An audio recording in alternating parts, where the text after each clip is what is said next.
Don't touch me right now. She didn't scream it. She didn't whisper it. She said it like it was a line she'd rehearsed in the mirror. I stood there with one hand midair, hovering over the curve of her shoulder. And in that moment, I realized I hadn't touched my wife in 47 days. Not accidentally brushing fingers. Not a knee against hers on the couch. Not even a sleepy, half-aware hug in the dark. Nothing. 47 days. She was wearing the navy hoodie I bought her last Christmas. Her hair was wet. There was a smell of someone else's cologne on her. It wasn't mine. I took a step back. Not because I was angry, but because I suddenly felt like I was trespassing. Like I'd walked into a stranger's house by mistake. The walls were still the same beige. The kitchen tile still chipped. The living room still had the same oil stain from when I spilled pad thai 3 years ago. But the woman in front of me? No. This wasn't the same person who once fell asleep in my lap watching nature documentaries. She turned around like nothing had happened and opened the fridge.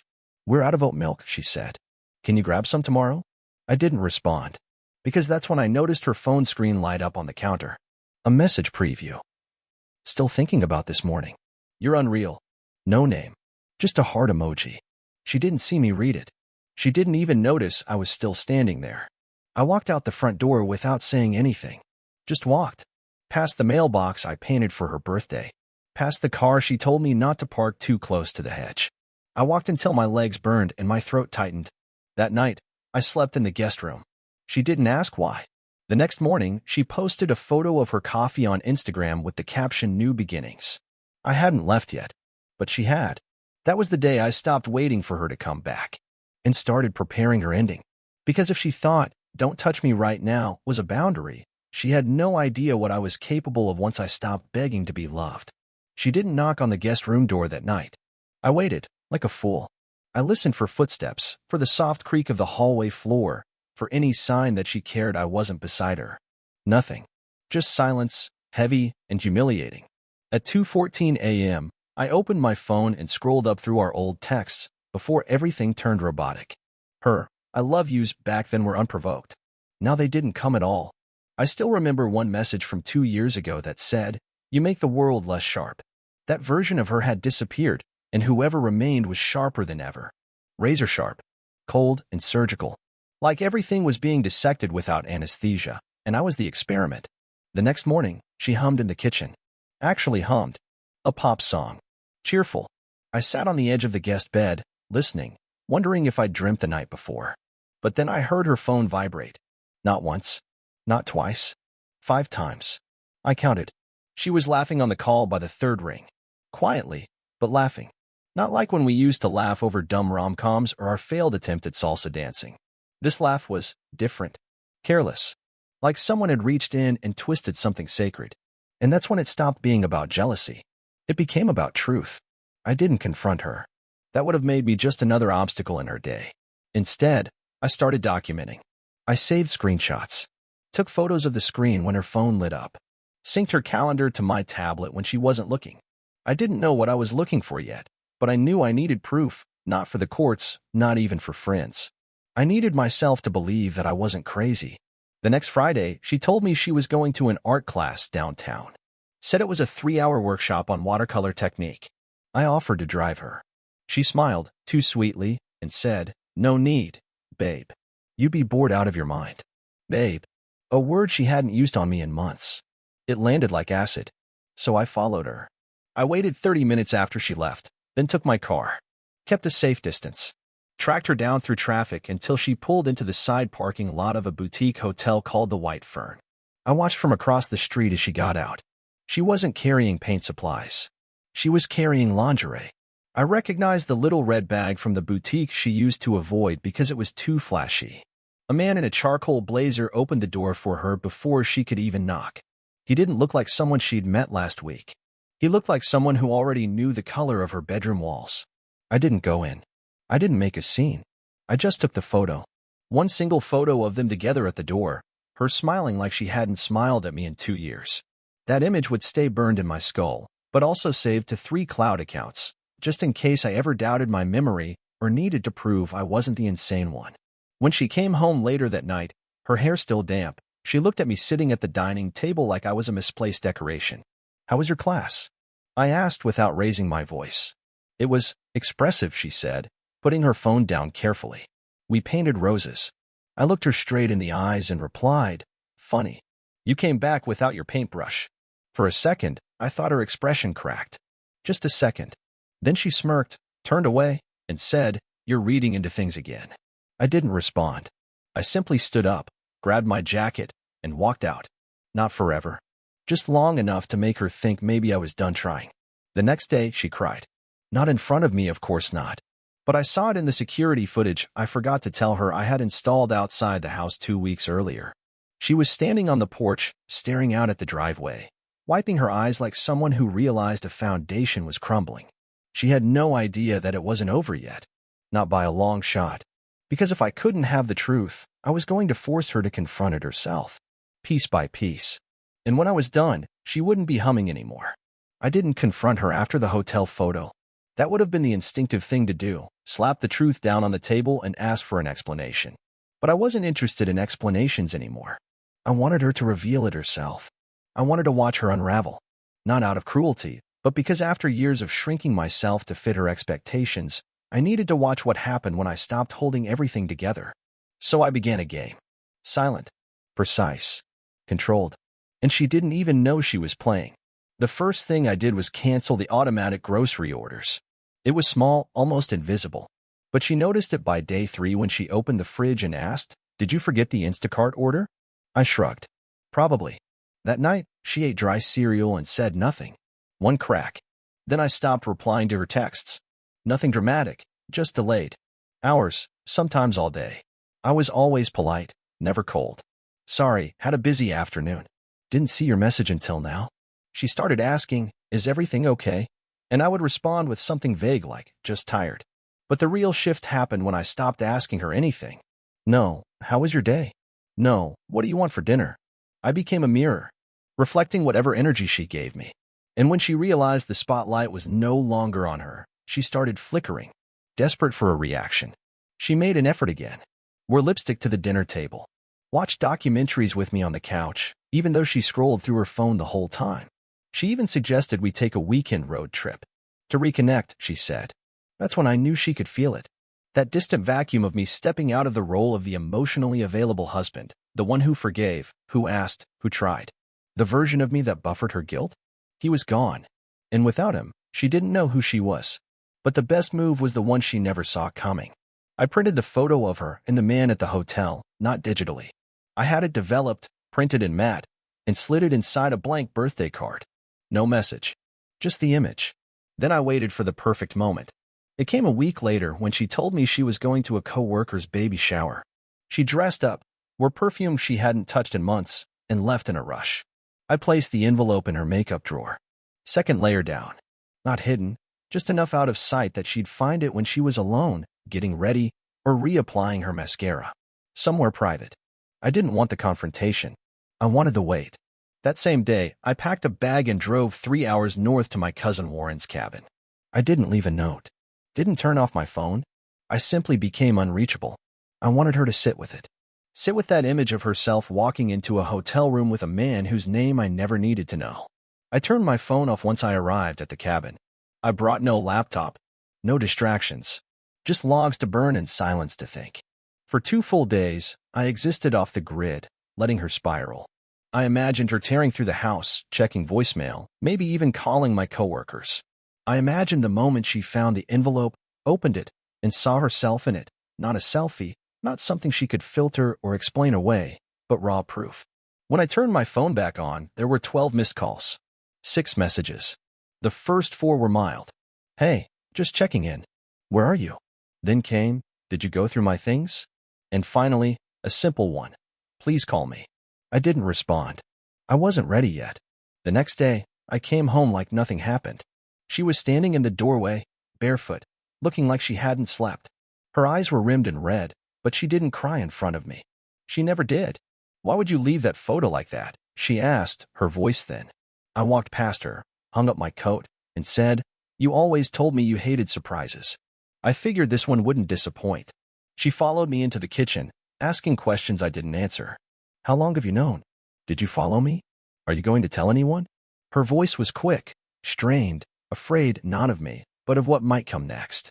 I didn't yell, didn't accuse. I simply replied, "There's nothing to tell. You already lived it." And then I poured myself a glass of water and left her standing there. Because the unraveling had only just begun. That night, she tried to reclaim control. It was subtle at first. She cooked dinner, something she rarely did anymore, and set the table for two like nothing had happened. Chicken marsala, candlelight, cloth napkins.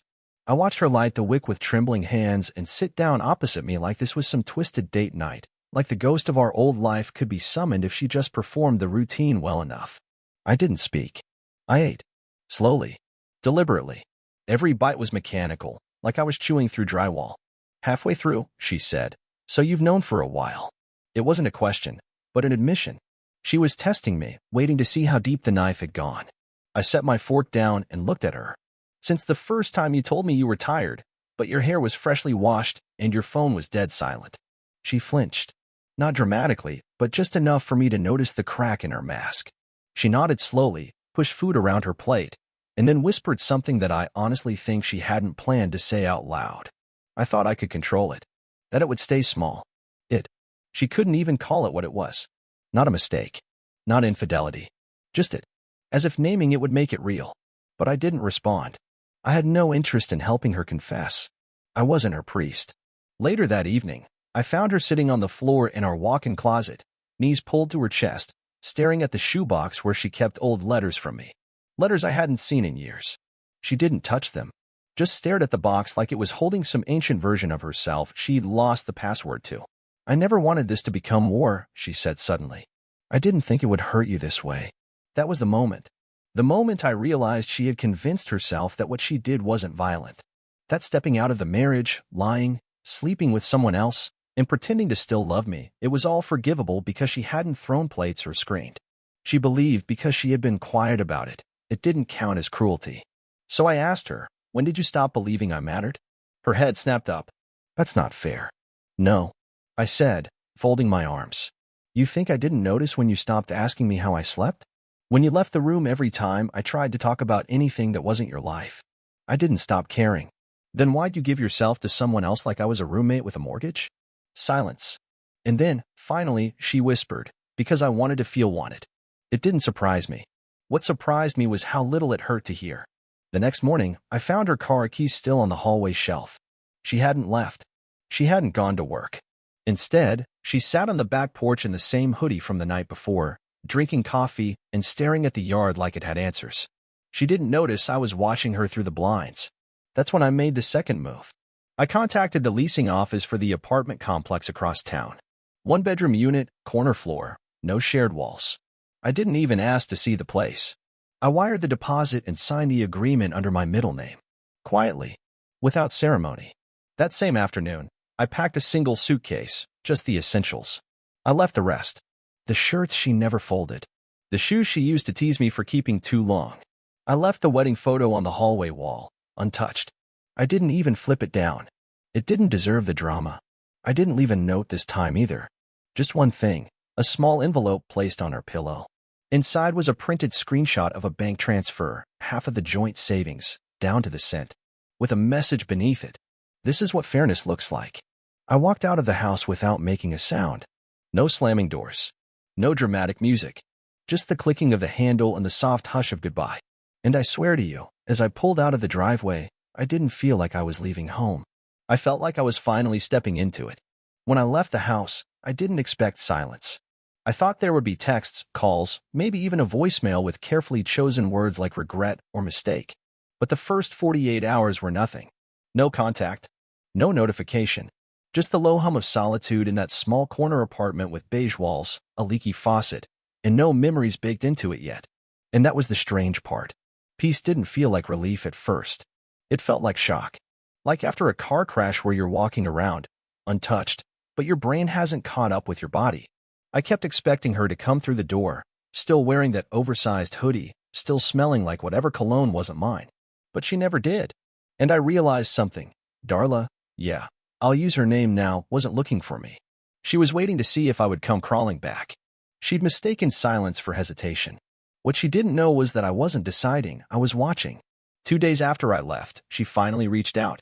Not a message. Not a call. She posted a photo of her in the backyard, barefoot, wind catching her hair just enough to make it look cinematic. Caption, still standing. I stared at that post for a long time. It had 12 likes. One comment from someone named AimsManning89. You always were. I clicked the name. Private profile. But the profile picture was familiar. The charcoal blazer. The hotel doorway. The same man who had held that red boutique bag for her. I'd captured him on my phone weeks ago, frozen in that one damning image. And now he was commenting openly under her posts, as if he'd won something. What disturbed me wasn't the comment. It was that she left it up. Visible. Untouched. She was testing me. Or worse, she didn't care. I didn't react. I let it sit. But I started planning again. I knew she'd check the bank activity. Knew she'd see the split and wonder where my half went. So I opened a new account, moved it immediately, then sent one final transfer to a name she hadn't seen in years, my sister, the one Darla always said was too dramatic and judgmental. Funny how judgmental people turn out to be useful when you're dealing with liars. What Darla didn't know is that my sister had been watching everything from the sidelines. And she was angry, not for me, but for the years she'd spent biting her tongue while watching her brother be slowly erased by someone who performed affection like a script. I gave her access to the old hard drive I'd backed up, the one with screenshots, GPS records, emails I recovered from the trash bin before Darla wiped them clean. And then I waited. Because Darla wasn't just careless, she was arrogant. The next night, at 2:12 a.m., my phone buzzed. One message. No greeting. What did you do? That was it. No context. No punctuation. No signature. I smiled when I read it. Because I hadn't done anything. Not yet. But someone else had. My sister had posted a thread. Anonymous. But piercing. A long-form post on a popular relationship forum titled, When You Discover Your Sister-in-Law's Affair and She Still Plays the Victim. She didn't name Darla. She didn't need to. The story was detailed. The pattern familiar. The hotel. The boutique. The art class. The man who wore a blazer in June. And the husband who finally stopped apologizing for breathing. Within hours, the comments poured in. People asking who it was. Others speculating, screenshotting, comparing. Someone even matched a blurry background in one of Darla's Instagram posts to the exact room number at the White Fern Hotel. By noon the next day, Darla's social media was gone. Vanished. Wiped. Just like her excuses. She called me once that afternoon. I let it ring. Then she texted. You said you wouldn't go nuclear. I replied simply. I didn't. You did that yourself. I just stopped shielding you from the blast. She didn't answer. And I knew then that she finally understood. This wasn't revenge. This was exposure. I hadn't screamed. I hadn't hit or humiliated. I just let the truth walk free. And now that it had a voice, it wasn't going back in the box. The first time she knocked on the door of my apartment, I didn't open it. Not because I was afraid, or bitter, or trying to prove some petty point. I didn't open it because I wanted her to feel, for just 1 minute, what it was like to be on the outside of something she used to own. She stood there for almost 15 minutes, according to the camera I'd installed above the door. She didn't cry. She didn't yell. She just stood, frozen. A silhouette of someone who had finally realized the silence meant something permanent. She didn't return the next day, but the world returned to her. Screenshots of the thread had made their way to people we both knew. Quiet coworkers. Distant family. Even her Pilates instructor sent me a message that just said, I'm sorry. I should have said something months ago. That one hit harder than it should have. Not because I needed confirmation, but because it meant people had seen it happening and assumed I either knew or didn't want to know. That's the thing no one tells you about being betrayed. It's not just the person who lies to you that hurts. It's all the people who watch them do it. The silence of witnesses can feel louder than the crime. But I didn't react. I didn't post. I didn't reply. I let Darla spiral in the vacuum she'd created, because every move she made now is visible. I'd stopped shielding her. And it turned out, without my silence to protect her reputation, the cracks were all anyone could see. 3 days after the threat exploded, she called again. I answered this time. Her voice was flat, like someone talking through a wall of smoke. You think this makes you look strong? I didn't respond immediately. I let the question linger. Then I said, no. I think it makes me look honest. She scoffed, but it sounded hollow. Do you know how much I've lost in a week? You mean attention? That landed. She went quiet. For a moment, I thought she hung up. But then she said, slower this time, You're acting like you never made mistakes. And I think that's the part one remember most about that conversation. Not the defensiveness. Not the failed accusations. Just that line, you're acting like you never made mistakes. As if her betrayal had been some counterbalance to imagined sins I'd never committed. I asked her, what exactly did I do wrong, Darla? Did I forget to change the oil on your car? Did I not notice your new haircut fast enough? Did I love you too quietly while you ran out of reasons to respect me? No answer. I continued. Because if you're looking for justification, you're going to need to invent a better story than you didn't inspire me anymore. The silence after that wasn't uncomfortable. It was clean, surgical. And then she said something that surprised me. I want to go to counseling, just to understand what went wrong. I didn't laugh. I didn't yell. I just replied, I already understand. She asked what I meant, and I told her the truth. That some people don't cheat because they're unhappy. Some cheat because they can't handle being loved without chaos. That she needed friction to feel real, and when I gave her peace, she turned it into emptiness. You didn't love me wrong, she whispered. You just loved me in a way I couldn't return. And there it was. The most honest thing she'd said in 3 years. I ended the call with no bitterness. No dramatic farewell. Just a simple, please don't come here again. There's nothing left to recover. But she did come again, just not to see me. She showed up at my sister's place that weekend. My sister called me, livid, saying Darla had knocked on her door and asked to clear the air. My sister told her to clear the sidewalk instead. And when Darla didn't move, she handed her a sealed envelope. I had no idea what was in it until later that night. It was a printout of a group chat, one I hadn't seen before. It included several of Darla's friends, one of whom had decided, finally, to send it to us. The messages were dated from months ago. Screenshots of her bragging about how checked out I was, joking about the hotel weekends, laughing about how she could train him to disappear without a fight. That one made my hands shake. Not from sadness. From vindication. Because you can question memories. You can even question motives. But screenshots? They're gospel. I stared at the line about me disappearing without a fight and said aloud, to no one, you were right about one thing. I did disappear. But the fight? That part was just getting started. I didn't expect her to show up at my office. Not after the screenshots. Not after everything. But she did, dressed in black like she was attending the funeral of a version of herself that never truly lived. She didn't ask to speak to me. She just waited by the elevator, arms crossed, as if hoping I'd come down and magically unsee everything she'd done. My coworker Phil came into my office and said, there's a woman downstairs. Says she won't leave unless you talk to her. I didn't respond. I stared at the window for a full minute. Then I stood up, walked to the break room, poured myself a fresh cup of coffee, and sat back down. 10 minutes later, she left. That night, she texted me, please. 5 minutes. Just 5. I ignored it. I wasn't trying to punish her. I wasn't playing some game. I simply had nothing left to give. Whatever love I had stored for her had burned itself out somewhere between the hotel receipt and the line about training me to disappear. And now? Now she was just someone I used to know the middle name of. But the next message, that one I couldn't ignore. I'm not with him anymore. I stared at it. Not because it changed anything, but because I realized what she was trying to do. She thought this was about him.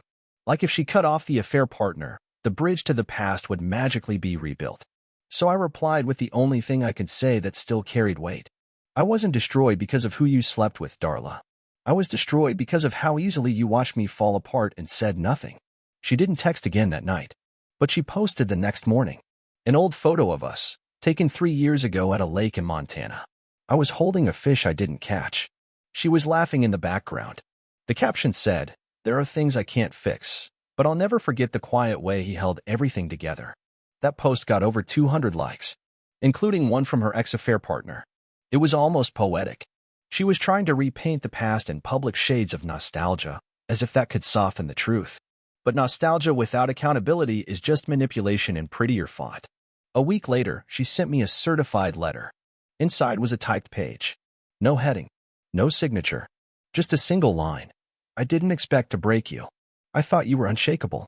And I think that's when it finally sank in, what this had really been to her. An experiment. She didn't cheat out of passion. Or longing. Or some whirlwind mistake. She did it to test the limits of my love. And when I didn't collapse the way she expected, when I rebuilt myself in silence, she didn't know how to grieve what she'd broken. Because she never wanted to lose me. She just wanted to see how far I could bend before I shattered. But I never shattered. I vanished. Quietly. Entirely. Without fireworks. Without warnings. Just gone. And now she was the one walking through the ashes of something she thought would never catch fire. A few days later, I got another letter. This time from a lawyer. She'd formally submitted for divorce. No dramatic scene. No pleading. Just paperwork. Neatly folded. Clean. She signed it with her full name. Not Mrs. Merritt. Just Darla Halbridge, her maiden name, like I never happened. I signed the papers. Drove them to the post office myself. Mailed them with no return address. I didn't need her to know where I was. She already knew what I'd become. The man who stayed loyal longer than she deserved. The man who left quieter than she expected. And the man who, in the end, didn't just walk away, he disappeared through every door she thought she locked shut. It's been 6 months since I last saw her. Not in person. Not online. Not by accident. Just nothing. She disappeared from my radar the same way I disappeared from hers all those years ago, when she stopped seeing me as a person and started seeing me as furniture. Background noise. Something steady she never had to earn. And that's the strangest part of it all. I don't hate her. I thought I would. I thought I'd carry this bitterness like a second spine. But it never came. Not even when I found out she moved to another state. Not even when a mutual friend told me she started seeing someone new, quietly this time. No posts, no drama. She finally learned the cost of being careless with someone's soul. But by then, I had already healed more than I expected. Because something changed in me after I signed those papers. Not dramatically. Not like in the movies. There was no euphoric moment. Just a slow, quiet return to myself.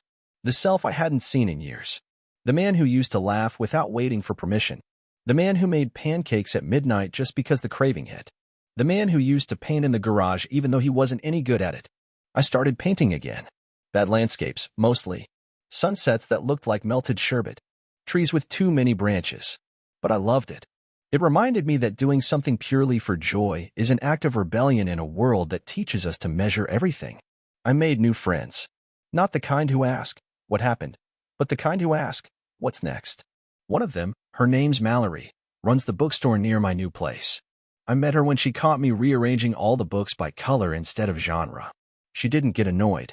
She laughed and said, I do that when I'm avoiding something too. We started talking, then walking, then sharing things we didn't even know we still remembered. I told her about the divorce on the second week. I didn't want to pretend I was anything other than exactly what I was, someone healing. She didn't flinch. She just nodded and said, You don't look broken. You look rebuilt.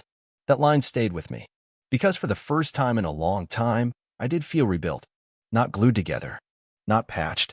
Just whole. Differently shaped. But whole. Last weekend, I visited that same lake in Montana where Darla and I once took that photo. Not for nostalgia. Just because I needed to prove to myself that I could return to the scene without carrying the weight of her with me. And I did. I stood there on the dock. Same spot. Same breeze. But this time, I wasn't holding a fish I didn't catch. I was holding a small canvas in my hand. One I painted the night before. Nothing fancy. Just the lake, and the trees, and a man standing on the edge of it, not waiting. Just being. I left the painting on a bench nearby with a note taped to the back. Who you used to be is not a prison. You can walk out whenever you're ready. I don't know who found it. Maybe someone who needed it. All I know is this. I didn't need closure from her. Because I gave it to myself. And that? That was the most peaceful goodbye I've ever said.